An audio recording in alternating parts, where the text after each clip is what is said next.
Claro, es que nos faltan tantos datos. Por ejemplo, ayer le preguntaban a Fernando Simón por la edad media de las personas que están falleciendo. Yo no me enteré. No sé si vosotros os enterasteis. Bueno, mira, pero 19 y 29 por ahí, pero vamos. No, es que dijo al final, antes era 386. Sí, no, se está incrementando porque hay muchos factores, ¿no? Y además hay factores algunos descontrolados. Pero sobre lo que estabais diciendo ya hay voces de expertos. Yo ayer es que estaba intentando recordar un canal norteamericano, no sé exactamente, una de las grandes cadenas norteamericanas, y decían expertos en ese canal que la segunda ola puede ser peor, esta segunda ola, que la de marzo, ¿eh? Es decir, a mí me cuesta muchísimo pensar, sinceramente, que con las medidas de seguridad, con la distancia social, en fin, con cierto aprendizaje que tenemos hoy en día pueda ser mayor, pero ayer hablaban efectivamente que puede haber una segunda ola peor que la de marzo.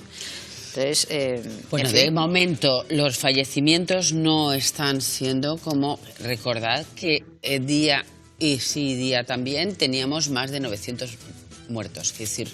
Sí, lo que no sé si detecta mucho más. Tuvimos muchos muertos muy concentrados, pero es que si aumentan los contagios van a aumentar los ingresos y van a aumentar los fallecimientos. Tuvimos muchos muertos muy concentrados, yo creo, ¿no? Pero hay que pensar que la economía también es importante. Ignacio Aguado y el consejero de Economía de la Comunidad de Madrid, Manuel Jiménez, coinciden y plantean un parón durante esas semanas para bajar las cifras de contagio.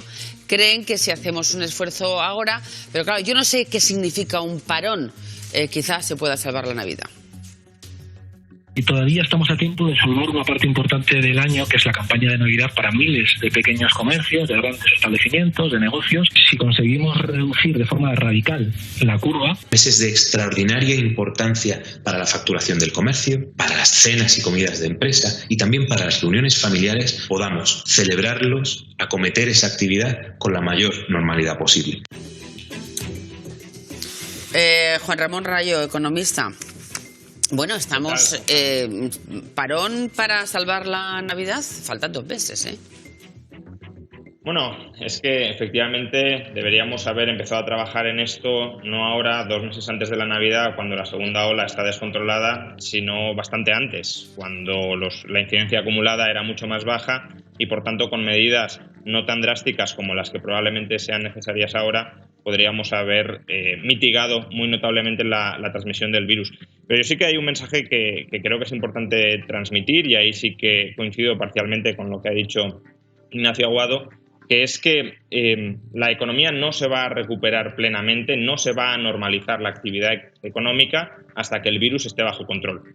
El descontrol del virus lo que provoca es parones en empresas por contagios, y cuantos más contagios haya, evidentemente, más bajas laborales va a haber, pero sobre todo lo que provoca es que aquellos establecimientos que dependen en cierta medida del consumo social, de que haya mucha gente junta consumiendo, por ejemplo un bar, un restaurante, son establecimientos que no pueden levantar cabeza porque la gente reacciona ante lo que ve de la pandemia y lo que está viendo de la pandemia, y reacciona más o menos. Hay gente que no reacciona en absoluto, pero hay otra gente que sí reacciona, ¿no? Y al final eso se nota en la facturación y en la clientela total de los establecimientos, y lo que estábamos viendo es, como digo, una pandemia descontrolada, con un exceso de fallecidos que comentabais antes, que si bien no es ni mucho menos tan alto como los meses críticos de marzo y abril, sí que es persistente en el tiempo. Claro. Aquello fue un pico muy elevado que concentró en poco tiempo muchas muertes.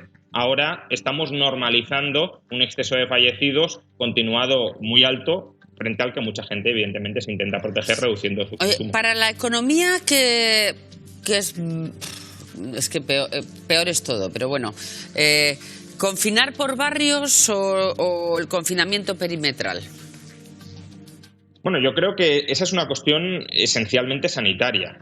Como digo, en este caso lo que hay que tener presente es, si consiguiéramos controlar el virus con un confinamiento rápido que luego nos dejara volver a la normalidad, un poco el modelo tan de moda ahora por las elecciones de Nueva Zelanda, pero el modelo que ha seguido Nueva Zelanda, que fue confinamiento muy duro y muy estricto, y ahora poder disfrutar de la normalidad de nuevo, pues evidentemente eso sería preferible, y por tanto confinar por barrios o perimetralmente es un instrumento para conseguir reducir esa transmisión. Oye, a pero cero, ¿no? Disminuir la transmisión del virus. Nueva Zelanda no ha tenido un confinamiento tan duro como lo tuvimos nosotros, ¿eh?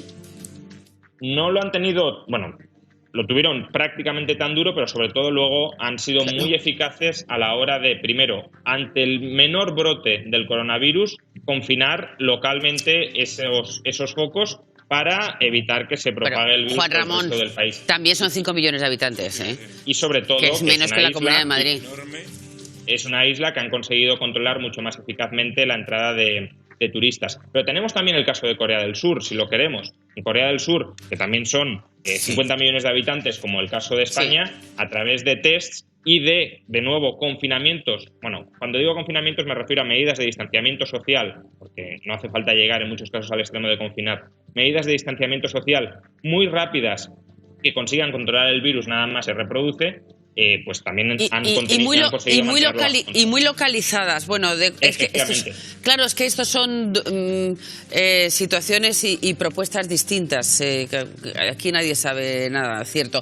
Oye, ¿van a subir los impuestos a todo el mundo o no? Porque en la propuesta está las subidas, la tasa Google, la tasa Tobin, el IVA, pero... A ver, lo que ha dicho el gobierno es...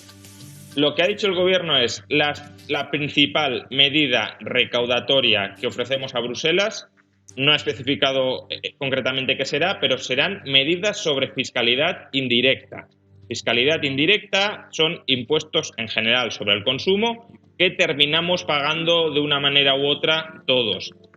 También medidas de fiscalidad directa. Estas se podrían concentrar más en los ricos, que suelen decir ellos, pero en la medida en que, por ejemplo, también afectan a las empresas son las que dan empleo a todo el mundo y, por tanto, terminan siendo repercutidos de un modo u otro sobre el conjunto de la población. Y la famosa tasa Google, que parece que sea una tasa que va a pagar Google, no olvidemos que Google va a repercutir, ya lo ha dicho, va a repercutir esa tasa a todos los pequeños comerciantes que intentan dar el salto digital, tan importante ahora mismo, precisamente para intentar recuperarse del daño generado por la pandemia, todos aquellos que intentan dar el salto digital utilizando los servicios, por ejemplo, de anuncios que proporciona Google o el servicio de distribución para pequeños comercios que proporciona Amazon. Todo esto lo va a gravar la tasa Google y lo van a terminar pagando los pequeños comerciantes y, por tanto, los consumidores y los trabajadores. A ver, Juan Ramón Rayo, si es que esto está inventado.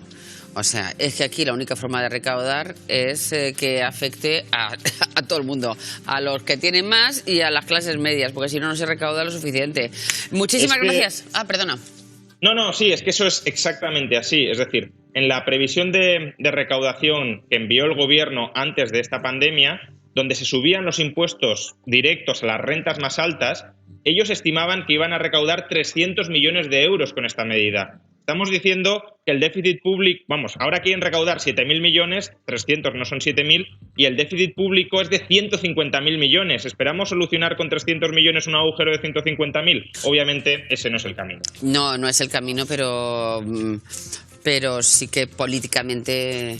Claro, ideológicamente interesa mandar ese mensaje. Muchísimas gracias, Rayo. Un saludo.